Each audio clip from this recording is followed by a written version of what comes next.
Halo cuy, beberapa hari yang lalu kan terjadi pembantaian kepada warga Palestina yang sedang antri untuk mengambil makanan. Kalian tahu kan, dilakukan oleh siapa? Yap, Israel.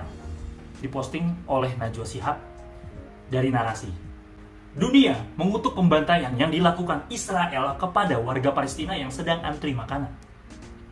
112 orang tewas dibunuh militer Israel. Sebanyak 112 warga sipil Palestina tewas dan 760 orang terluka setelah tentara Israel menembaki kerumunan warga yang berusaha mendapatkan bantuan makanan Kamis 29 Februari 2024 kemarin.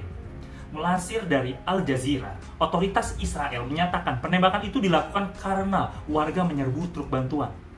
Namun, kelompok kemanusiaan menuding Israel membatasi bantuan makanan sehingga bikin warga berebut makanan.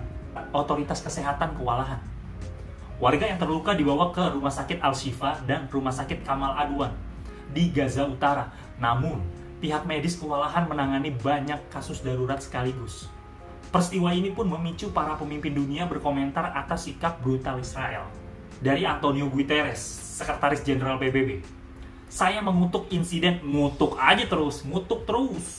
Saya mengutuk insiden hari Kamis di Gaza. Lebih dari 100 orang dilaporkan tewas atau terluka saat mencari bantuan untuk menyelamatkan nyawa. Warga sipil yang putus asa di Gaza membutuhkan bantuan segera, termasuk mereka yang berada di wilayah utara di mana PBB belum bisa menyalurkan bantuan selama lebih dari seminggu.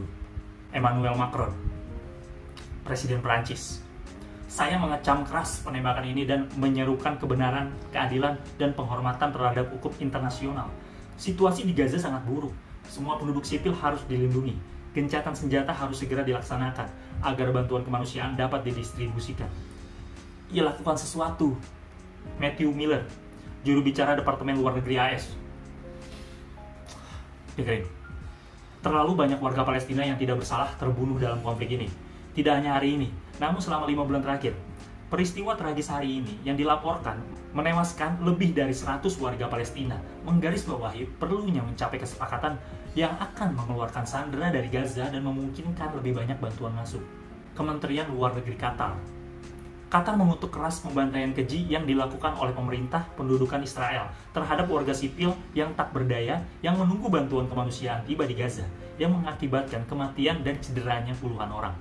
Kementerian Luar Negeri Palestina mengecam pembantaian di lapangan Nablus di Gaza dan menyerukan gencatan senjata segera sebagai satu-satunya cara untuk sipil.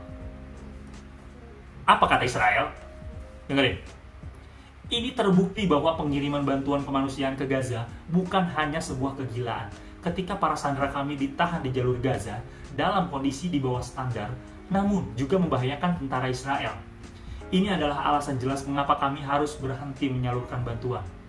Kita sebagai warga biasa nggak tahu nih gimana caranya untuk bisa meredam konflik antara Palestina dan Israel. Para petinggi juga gue rasa mereka sebenarnya punya caranya sendiri-sendiri dan punya caranya masing-masing. Tapi sepertinya ada aktor yang bikin mereka nggak bergerak sampai sekarang. Nggak tahu sampai kapan ini akan selesai. Percuma kita teriak-teriak di sini, demo, save, kayaknya nggak semuanya mendengar. Tapi jangan bikin kita patah semangat untuk bisa membantu atau menyerukan suara keadilan untuk saudara kita yang ada di Palestina. Seenggaknya mereka bisa hidup dengan tenang, tentram, dan damai dan bisa mendapatkan bantuan yang mereka perlukan. Amin. Sampai jumpa. Bye.